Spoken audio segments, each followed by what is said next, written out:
warm welcome to this panel, to this opening panel on, perhaps one of the key, if not the key issues, how to achieve the Sustainable Development Goals. And so this panel is titled G20 and the Global South, New Formats for Cooperation on SDGs. I do not have to introduce myself, and the panelists have already been introduced, so this gives us a little bit more time for our substantive discussion. Let me start with a couple of introductory notes and remarks. We have the Agenda 2030. It has been adopted in 2015, so we're at the half time, you might say, but we are certainly not on a halfway to achieving the SDGs. We have a SDG summit coming up, high-level summit in September this year in New York, so it's really high time to reflect on what can be, what should be done to achieve the SDGs. Unfortunately, we see a regression in terms of achieving the SDGs, at least since 2 years. If you look at the SDG index and other indicators, we have a polycrisis with wars, with food insecurity, with climate change, pandemics. But it's not only this polycrisis that hinders us to achieve the SDGs. It's something more fundamental. The way we conceptualize, the way we prioritize, the way we finance the SDGs, or the systemic transformation. Here we really have to focus on. Urgent action is needed. We need to focus on off-track areas. We need to identify key transformative interventions in order to make progress on the SDGs. More fundamentally, we need to reflect on the international system that fosters or fails to foster the achievement of the SDGs. Obviously, we are observing reform debates on the World Bank, in the World Trade Organization. We need we see the establishment of new institutions, the AIIB, the New Development Bank. All of this is happening in an increasingly contested geopolitical environment. So, with this background in mind, what should the G20 do? I mean, looking back to the Indonesian presidency, to a couple of years more, we see that the SDGs are kind of the glue that held the G20 together in these very difficult times. So we see a strong emphasis on the SDGs in the Indonesian G20 communique, for example. Building on this consensus, what can the 4 presidencies of the Global South, Indonesia, India, Brazil, South Africa, what can they achieve in order to foster a really cooperative environment for systemic transformations towards sustainability?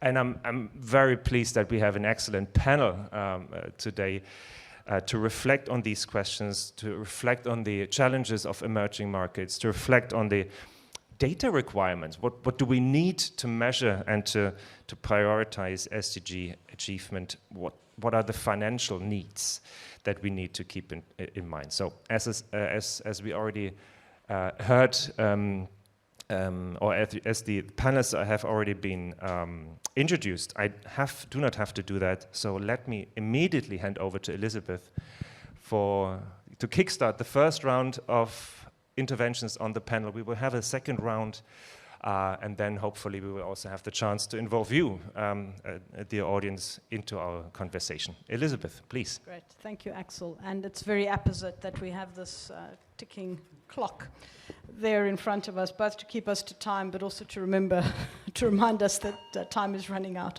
I want to, in the interest of time, just highlight 2 or 3 points, which are by no means comprehensive, but I understand that the rest of my colleagues will do the rest of the heavy lifting.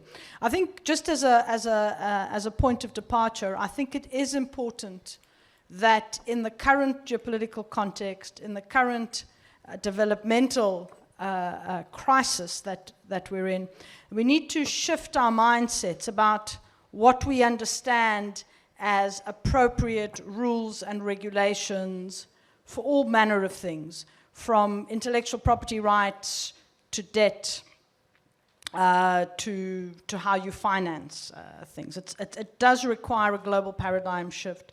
What do we understand by global public goods. Okay, and I think some of the points around what India has done on digital public goods, I think, is important. So that's just by way of introduction. First important point I want to make is that when we talk about SDGs and whether we're going to achieve them or not, we need to be able to have the data to assess our progress.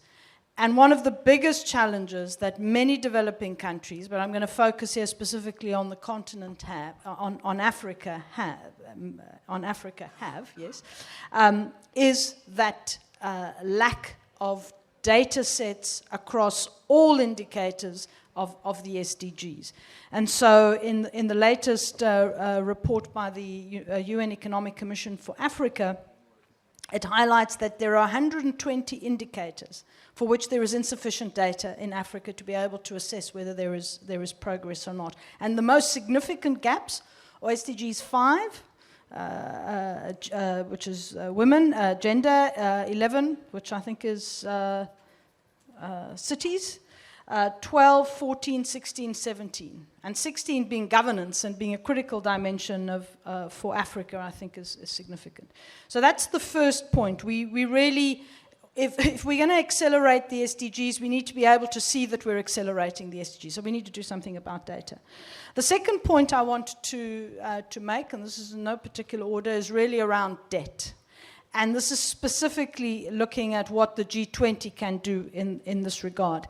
You know, there's been a lot of focus in the discussions around debt, and the G20 has certainly taken a lead role in that, around the role of non-traditional public lenders. But I would say really the big elephant in the room that we really need to grapple with, and this is about the paradigm shift, is what are we going to do with private creditors? 40% of African debt owed is to private creditors. The existing G20 common framework is moving very, very slowly. It excludes private creditors. We really need to rethink the rules around how we do debt. We delay debt servicing, we restructure debt, and so on. One of the ideas that we've been discussing in some of the forums I've participated in relate to introducing, for example, mandatory debt suspension trigger clauses in crises like a climate emergency, like a pandemic shock that would immediately kick in for both public and private lenders. So that's just one idea. We also need to rethink what we mean by vulnerability, the definitions of vulnerability. At the moment, in terms of concessional finance and access to grants, we're looking at it in the context of low income, lower middle income, etc. Vulnerabilities in this moment of polycrisis have taken on a different hue, and it is also about the debate around beyond GDP, which is also an issue that we have discussed in this context as well. The third point I want to make relates again to finance, but an issue that African states have really taken to heart, which is about illicit financial flows. The big issue here is not about how African states stop illicit financial flows, which annually amount to about $89 billion out of Africa, which is more than we get in ODA. But it's really about how we tackle tax havens, issues of corporate trade mispricing, and so on. And a lot of that actually sits with the way in which the regulations are made, particularly in the global north. And so I'm going to stop there. I have another point, but I'm going to make that later.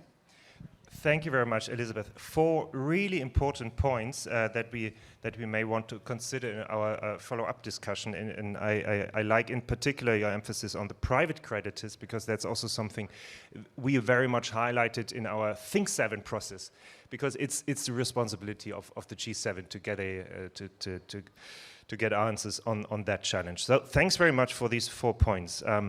Taras, shall we continue with your first intervention? Thank you, Axel, and thank you T20 for giving me this opportunity to share my thoughts.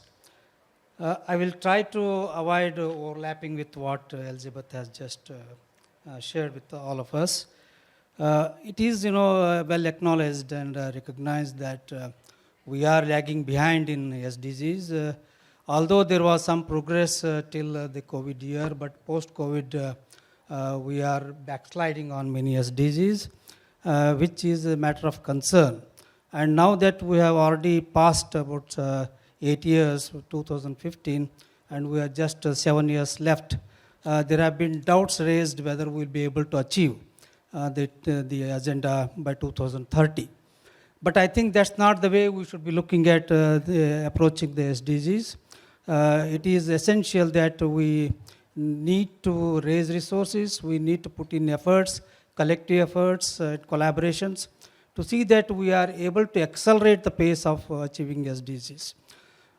In fact, the Sustainable Development Solutions Network reports have indicated that there is a very close association between the SDG progress and the well-being. And if the ultimate objective of the global community is to achieve progress in well-being, then I think it is essential that we focus on SDGs. And now that said for the beginning, how do we do that? Now, as Elizabeth was mentioning, that there are issues of debt crisis for many less developed countries and even the developing countries. Now, this has squeezed the fiscal space available for many developing countries. The revenues, the government revenues available for augmenting the resources for SDGs are virtually not there in most developing countries. And in fact, if you see post-COVID, the available finance for SDGs has gone down by nearly about $1 trillion from about nearly 4.8 trillion before to about 3.6 trillion post-COVID. Now, how do we bridge this gap?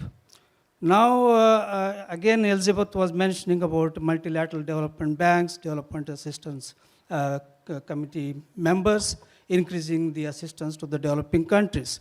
This is at the north-south point of view. I think it is time that we look within South, the South-South cooperation, the global South. What is that we as a developing country together do to augment resources within, so that we are able to complement the resources that are made available from multilateral development banks, DAC member countries. Now, in that context, I would like to suggest 2-3 options available. That we have regional development banks, like we have New Development Bank, we have AIIB. In addition to that, at every national level, we need to have national development banks which take care of the requirements of SDG financing within their countries, which unfortunately is not available in most of the developing countries. I think it is here that we need to focus on this area. The second is that how we augment resources of the government so that additional funds are made available to the SDG financing. Is it possible that we align the national budgeting to the SDG financing? This is, I think, one way all the developing countries can look to. The third is that SDGs is becoming more achievable if local participation is there. So we need to look at what the local governments, the subnational governments, and the local communities do together, so that there is a focus, there is a rigorous efforts put in by them, because they know what is priority for them. They can decide the priorities. They can also find out the options available. So this is the way we can complement the resources available globally. So I stop here, and maybe next round I will. Thank you very much, Tadas, especially for putting the focus also on the issue of domestic resource mobilization, which is also very key. Shall we continue with your intervention, Famida, please? Thank you, Axel. Thank you very much for giving me this opportunity. So I think the two speakers, what they have already spoken, some of the points which I'll dwell on will echo their points as well. The SDGs are falling behind. We are falling behind in terms of achieving SDGs. We are talking about poverty level, health, education, and many others. But I think another important SDG, which is SDG 17, that is partnership and means of implementation, we are seriously lacking behind. And because of that, all the other LDCs are being affected. So when you talk about means of implementation, we talk about finance, we talk about technology, we talk about capacity. the finance issue has been already highlighted, but I also want to take a little bit forward that you know that the independent review of MD-based capital adequacy framework, which has been the report of the G20, that has quite eloquently mentioned 5 recommendations how to improve the adequacy of the capital, because we are talking about that, about the adequacy of finance, and we heard from the speaker of the inaugural session, Sherpa, he has mentioned that there's no dearth of finance. The only thing is that the distribution of the funds and channeling the funds, and also in terms of not only channeling, but also the efficiency of the institutions itself. We have seen that the progress which have been made over the years, that has been fundamentally flawed, and that's why when there was pandemic and then followed by war, some of the countries have fallen further behind, which means that the progress was not sustainable and inclusive. And that is also, has also led to the debt sustainability issue, that, increased debt issues. Over the last 10 years, for example, between 2010 and 2021, all the countries of Sub-Saharan Africa, Latin America, the Caribbean, and the Middle East, and North America, their debt sustainability, debt to GDP ratio has doubled. In Asia, South Asia, it has increased by 2%, much better than others, but we also know that there are some countries which are more vulnerable than the others in Asia. So this is a time when this issue has to be addressed, and then the financial system has to be really reformed and made strengthened, because we have heard that the challenges, the nature, extent, scale of challenges has really changed. And that's why an institution or the whole multilateral development banks or the financial system, which has been made, developed in the 20th century, they cannot address the 21st century challenges. So in order to address the 21st century challenges, all these Bretton Woods organizations, IMF, World Bank, WTO, and new financial institutions, they have to really make, reform themselves. And when we talk about reforming, the efficiency of these institutions itself is very important, because what we have seen that the cost of fund, the processing period, they are so lengthy and cumbersome that the recipient countries don't really feel encouraged to go for these loans or funding. That is one. The other thing is that sometimes, most of the times, we have seen that the issues like SDGs or climate finance, these go as an add-on issue to the program, country-level program. They're not integrated, and they're not aligned with the priorities of the countries themselves.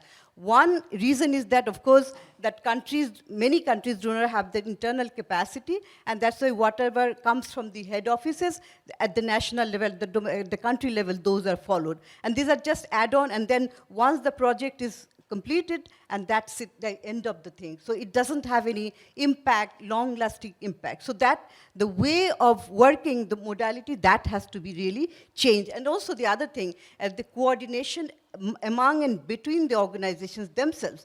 There are a lot of overlapping, inefficiency, and also, I think, competition within the organizations themselves, which is also important because it leads to wastage of resources. Because same resources, or a lot of resources are working centered around only a couple of issues, which is not the most efficient way. So the reform issue has to really come in a big way. So I have a few recommendations. Maybe in my next part, I will come to that. Famida, many thanks for putting all those topics on our table. I would in particular be interested in your view on this suggestion that the IFIs, that the World Bank should focus more on the funding of global public goods, but perhaps you picked that up in your second intervention. Fabio, shall we continue with your intervention, please? Thank you. Thank you, Axel. Thank you for the invitation to be part of this distinguished panel. So many of the things I was going to talk about have been already touched. Then I'm going just to highlight some of the things that I do think it's very important. So for the introduction that Axel gave us, it's pretty clear that we are living in a polycrisis world. And that makes it very difficult to accelerate SDGs, which is actually the topic of a task force led by Tadas. And on that angle, I would highlight two aspects. One, the economic aspect, the current crisis that we are in, that it makes much more difficult for governments and society at large to do the type of investment that's necessary to finance the transition, not only to achieve the Paris Agreement, but also the SDGs.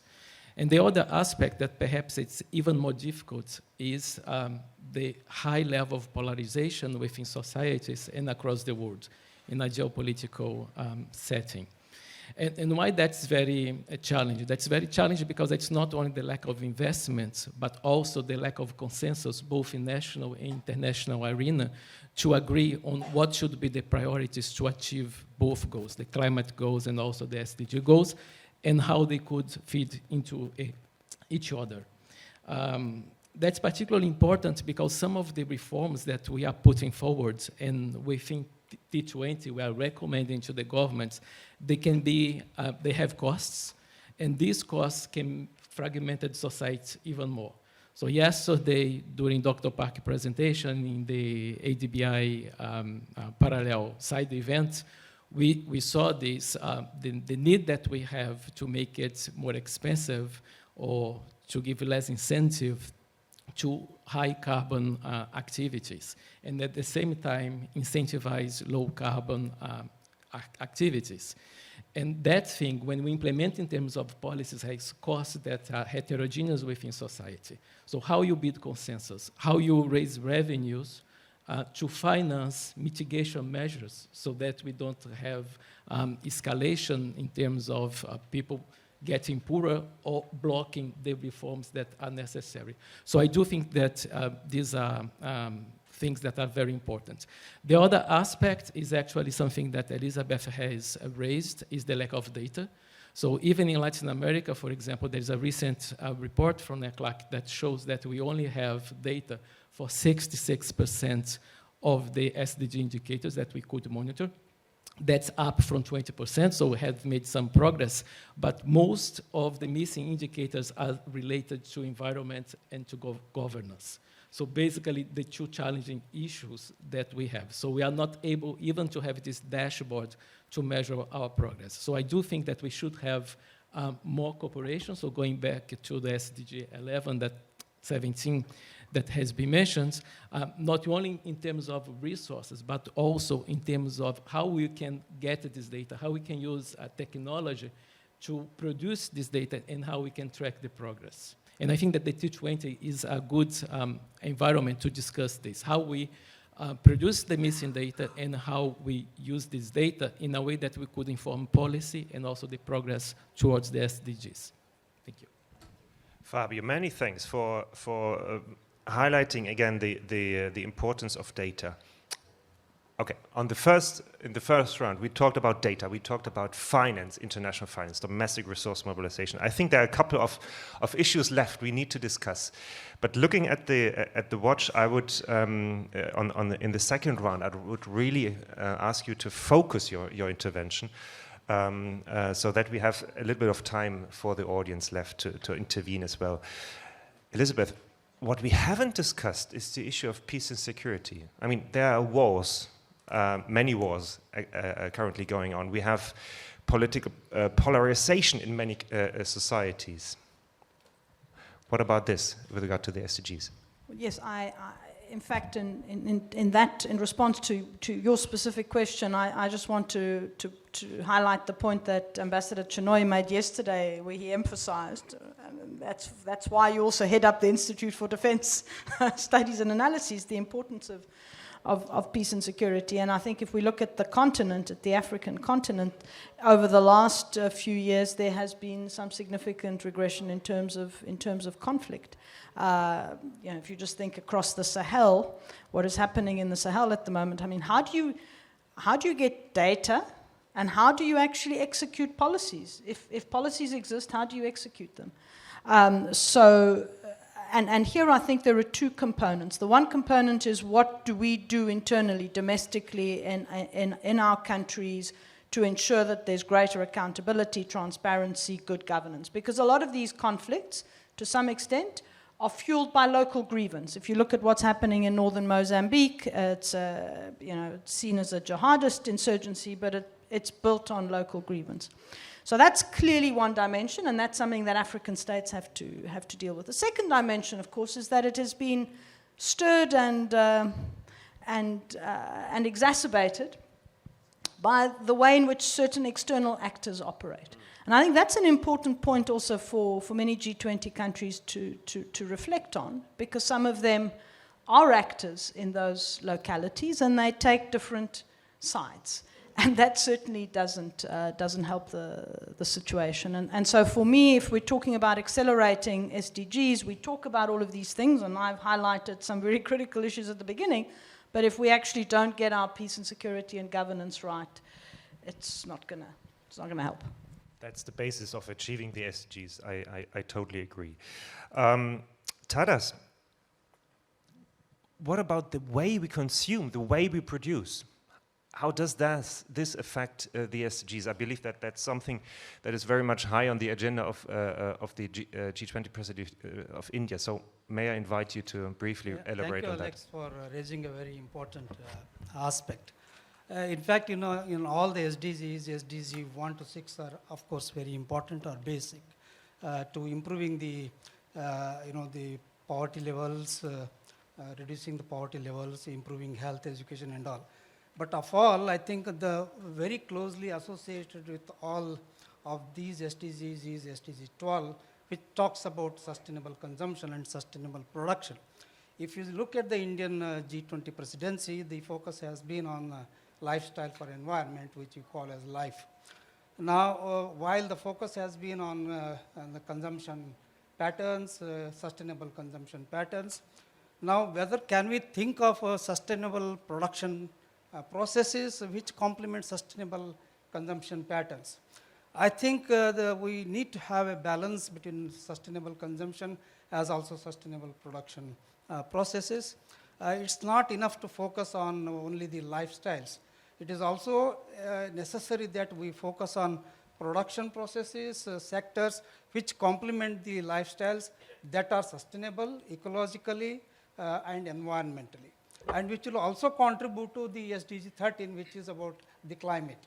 I think not much is discussed or thought about in regard to how we plan production processes, systems, which will create an enabling environment for enterprises, which it may be social enterprises, it may be for benefit enterprises.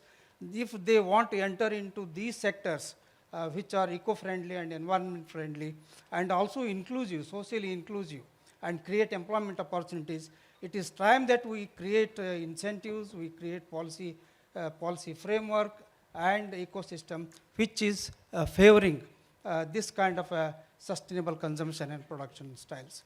I think this is an area which needs to be focused now. Thank you. Thank you so much, Tadas. Famida, how can we fix the international development finance system? You've mentioned that you have a couple of recommendations. What are the key recommendations from your side? Not couple of 2-3 recommendations, and what I have just spoken in my first intervention, taking cue from that.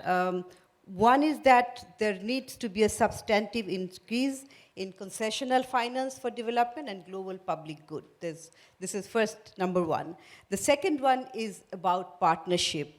Financing model which takes into account the partnership. It's not just the top-down approach, but also taking the participants, the participant country in the whole process in designing and implementing activities. So a financing model, they prioritize a partnership approach and enhance voices and representation.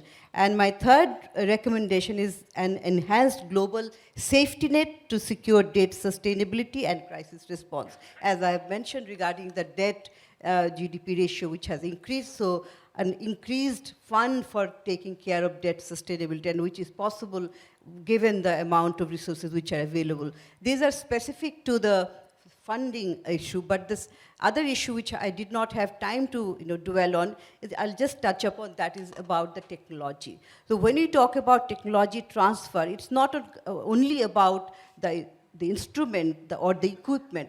Along with the equipment, the skills and knowledge has to be attached to that. Many countries of the global south, they do not have the know-how of using that technology. So it has to be a combination of both technology and knowledge. And my final point is that the world now, given that we have gone through and going through the crisis, which are, and the nature of the crisis is both short-term and long-term. So that's why the whole system, the institutional system, the financial system, and also the global political system has to be prepared in such a way that it can address the short-term crisis, at the same time to be prepared for the longer term. And when you talk about crisis like climate change, this is one part of the problem, but also we have to take into account that when you talk about development and growth, it has to be wholesome development and growth.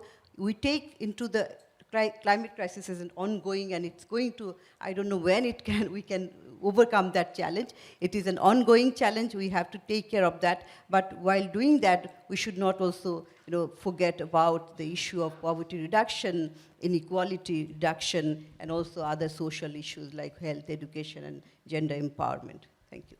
Thank you so much. Fabio, may I invite you to elaborate a little bit more on the importance of data for our policy making to achieve the SDGs, please? Okay, thank you. Another aspect, besides mentioning the missing data for the SDG dashboards, the other aspect is how this data actually trickles down into the policy making to inform the design of policy and also to inform the monitoring and evaluation, not of the SDGs as an outcome, but actually as the policy that's going to contribute, or the program that's going to contribute to that outcome. And for that, it's quite important also that the SDGs are embedded into the planning of the governments. So we heard from the Sherpa in the very beginning, in the opening speech, that the countries adhere to the SDGs. So the SDGs are part of the country policy process, so it needs to be internalized. So just to cite again this recent ECLAC report, very few countries in Latin America have actually incorporated the SDGs as part of the policy and planning process in the mid to long term.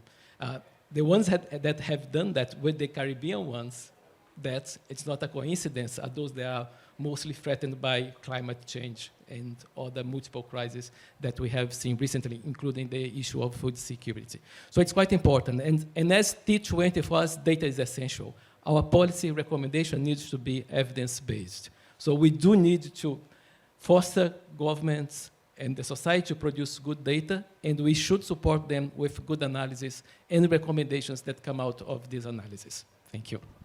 So thank you very much to the four of you.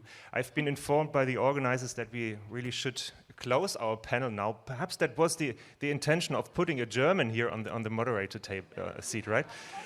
So thank you very much for putting all those important topics on our table. The SDGs are cross-cutting, they are mainstream, they are the key topic. So I hope that subsequent panels will pick up some of these topics, and obviously we can, or we are looking forward to exchange with you during coffee discussions on the other panel on the importance of the SDG and what can be done to accelerate SDG achievement. Thank you very much.